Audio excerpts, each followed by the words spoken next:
RS Animate.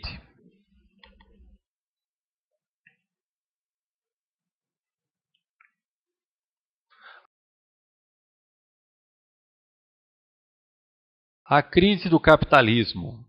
Seria a hora de olhar além do capitalismo para uma nova ordem social que nos permitiria viver dentro de um sistema que poderia ser responsável, justo e humano? Está bem, passamos por esta crise e existem todos os tipos de formatos explicativos e é interessante observar os diferentes gêneros. Um deles é que é tudo sobre a fragilidade humana. Quer dizer, Alan Greenspan se refugiou no fato de que é a natureza humana. Ele disse, não se pode fazer nada a respeito, mas existe um mundo inteiro de explicações que dizem que o instinto predador é o instinto para dominar, os delírios dos investidores e a ganância e tudo mais. Então existe todo um leque de discussão sobre isso. E claro, quanto mais aprendemos sobre a rotina de Wall Street, passamos a entender que existe um pouco de verdade em tudo aquilo. O segundo gênero é o de que existem falhas institucionais, que os reguladores estavam dormindo no ponto. O sistema bancário obscuro inovou fora de sua jurisdição, etc, etc, etc. E então as instituições tiveram que ser reconfiguradas. E teve que ser um esforço global pelo G20 ou alguma coisa assim. Então olhamos para o nível das instituições e pensamos que ele falhou e que precisa ser reconfigurado. O terceiro gênero é, por assim dizer, todos estavam obcecados por uma falsa teoria. Eles leram muito Hayek e acreditavam na eficiência dos mercados. E está na hora de voltarmos a alguma coisa parecida com Keynes, ou levamos muito a sério a teoria de Hyman Minsky a respeito da inerente instabilidade das atividades financeiras. O próximo gênero diz que tudo isso tem a ver com origens culturais. Nós não ouvimos muito disso nos Estados Unidos, mas se você estiver na Alemanha ou na França, muitos dirão que isso é uma doença anglo-saxã. E isso não tem nada a ver com a gente. E eu estava no Brasil quando isso estava acontecendo, e Lula estava dizendo, bem, ele primeiro dizia, graças a Deus que os Estados Unidos estão sendo disciplinados pelo equivalente ao FMI. Nós passamos por isso 8 vezes nos últimos 25 anos. E agora é a vez dele. Fantástico, disse Lula. E todos os outros latino-americanos até que chegou neles. E chegou. E eles mudaram um pouco seu discurso. Então, de um jeito ou de outro, se tornou cultural. E você pode ver isso na maneira como essa questão grega está sendo conduzida, a maneira como a imprensa alemã está dizendo, bem, isso é tipicamente grego, é um defeito do caráter grego, e existem mais um monte de sujeiras acontecendo nesse momento, mas na verdade existem vários fatores culturais que levam a isso. Por exemplo, esse fascínio dos Estados Unidos com a posse de lares, que supostamente é um valor cultural intrínseco. Então, 68% das famílias americanas são proprietárias de casas, na Suíça são apenas 22%. É claro que isso é um valor cultural americano, que encontra apoio na dedução de juros das hipotecas nos juros de imposto de renda, que é um grande subsídio, desde os anos 30 que se promove de forma bem explícita nos anos 30. Foi construído porque a teoria era de que pessoas com o compromisso da dívida de suas casas não entrariam em greve, e existe essa noção de que é uma falha política, em que a política na verdade intercedeu. Existe um tipo engraçado de aliança emergindo entre a ala Glenn Beck da Fox News e do Banco Mundial, os dois que dizem que o problema é excesso de regulamentação do tipo errado.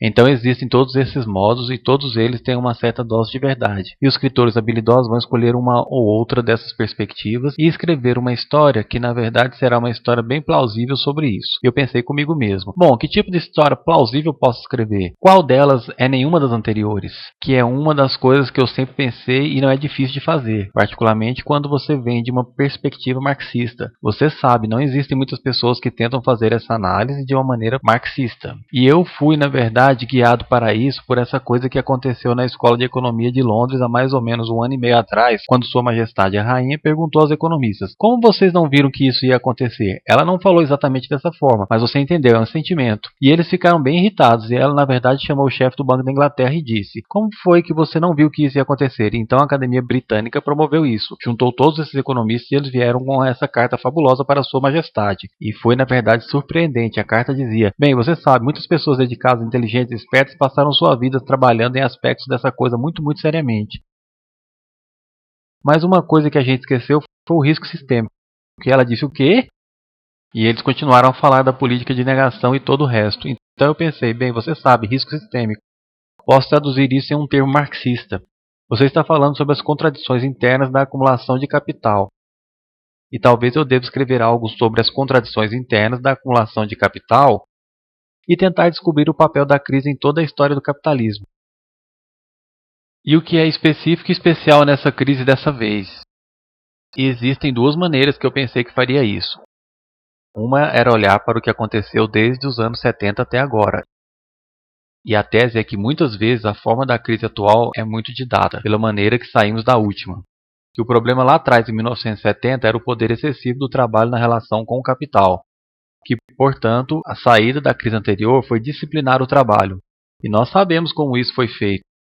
Isso foi feito transportando a mão de obra para outro país. Isso foi feito por, você sabe, Thatcher e Reagan. E isso foi feito pela doutrina neoliberal. E isso foi feito por todos os tipos e maneiras diferentes. Mas em 1985 ou 86, a questão do trabalho tinha essencialmente sido resolvido para o capital. Ele tinha acesso a todo o suprimento mundial de mão de obra. Ninguém, nesse caso particular, citou os sindicatos gananciosos como a raiz da crise. Ninguém, neste caso, está dizendo. Tem alguma coisa a ver com o poder excessivo da mão de obra. Se alguma coisa é excessivo, é o poder do capital. E, em particular, o excessivo poder do capital financeiro, que é a raiz do problema. Agora, como isso aconteceu? Bem, como estamos desde os anos 70 numa fase que chamamos de repressão, os salários permanecem estagnados. A participação dos salários na renda nacional de todos os países da OECD vem caindo vertiginosamente. Vem caindo vertiginosamente até na China. Então, cada vez menos o trabalho está sendo pago em forma de salários. Bem, salários acabam por ser também dinheiro que compram bens. Logo, se você diminui os salários, então você tem um problema com de onde a sua demanda vai vir. E a resposta era: bem, pegue os seus cartões de crédito. Nós vamos dar cartões de crédito a todo mundo. Então, nós vamos superar, por assim dizer, o problema da demanda efetiva expandindo a economia de crédito. E as famílias americanas e inglesas praticamente triplicaram sua dívida nos últimos 20, 30 anos. E grande parte dessa dívida, é claro, está no mercado imobiliário. E de tudo isso surge uma teoria que é muito importante, que diz que o capitalismo nunca soluciona seus problemas de crise. Ele se move em torno deles geograficamente. E o que estamos vendo agora é um movimento geográfico disso. Todos dizem, bom, tudo bem, tudo está começando a se recuperar nos Estados Unidos. Então a Grécia quebra e todo mundo vai. E o PIGS? Você sabe. E é interessante, você teve uma crise financeira no sistema financeiro. Você meio que parcialmente solucionou isso, mas às custas de uma suprema crise de dívida. Na verdade, se você olhar para o processo de acumulação de capital, você vê um número de limites e um número de barreiras. E tem uma linguagem maravilhosa que Marx usa no Grundrisse, no qual ele fala sobre como o capital não pode sustentar um limite. Ele tem que transformar isso em uma barreira que ele então rodeia ou transcende. Daí, quando você observa o processo de acumulação, você percebe onde as barreiras e limites poderiam estar. E um modo simples de olhar para isso é dizer: veja, o processo de circulação típico da acumulação é assim. Você começa com algum dinheiro, então vai a um mercado e compra mão de obra, poder e meios de produção. Então você os coloca para trabalhar com uma determinada tecnologia e estrutura organizacional e você cria uma mercadoria, que então você vende pelo valor original mais um lucro. Agora, você pega parte do lucro e reinveste numa expansão por motivos muito interessantes. Agora, existem duas coisas sobre isso. Uma delas é que há um número de barreiras aqui. Como é que o dinheiro se juntou no lugar certo, na hora certa e no volume certo?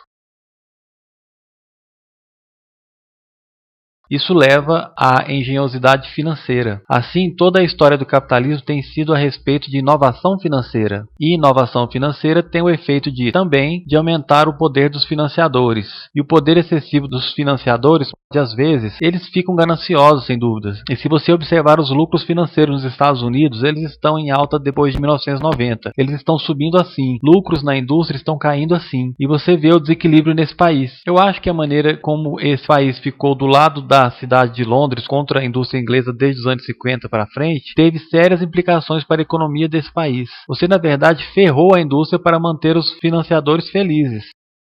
Qualquer pessoa sensata hoje se juntaria a uma organização anticapitalismo. E você tem mesmo que se juntar. Porque, caso contrário, nós teremos uma continuação. E perceba que é uma continuação de todos os tipos de aspectos negativos. Por exemplo, a acumulação da riqueza. Você poderia ter pensado que a crise pararia isso. Na verdade, no ano passado, surgiram mais bilionários na Índia do que nunca. Eles dobraram no ano passado. A fortuna dos ricos desse país aumentou. Só no ano passado, o que aconteceu foi que os principais proprietários de fundos de hedge tiveram remunerações pessoais de 3 bilhões cada, em um ano. E eu achei isso insano e obsceno há alguns anos atrás, quando eles ganharam 250 milhões. Mas agora eles estão faturando na faixa de 3 bilhões. Esse não é o mundo que eu quero viver. E se você quiser viver nesse mundo, fique à vontade. Eu não nos vejo debatendo e discutindo isso. Eu não tenho as soluções. Eu acho que eu sei qual é a natureza do problema. E a menos que estejamos preparados para ter uma discussão bem ampla, isso foge de você, se você sabe. Aquele tipo comum de discurso que temos em uma campanha política. E você sabe, tudo vai ficar bem ano que vem se você votar em mim. Bem, isso é besteira. Você deveria saber que isso é besteira e dizer que é. E para mim, nós temos um dever. Aqueles de nós que são acadêmicos e seriamente envolvidos com o mundo para realmente mudar nosso modo de pensar.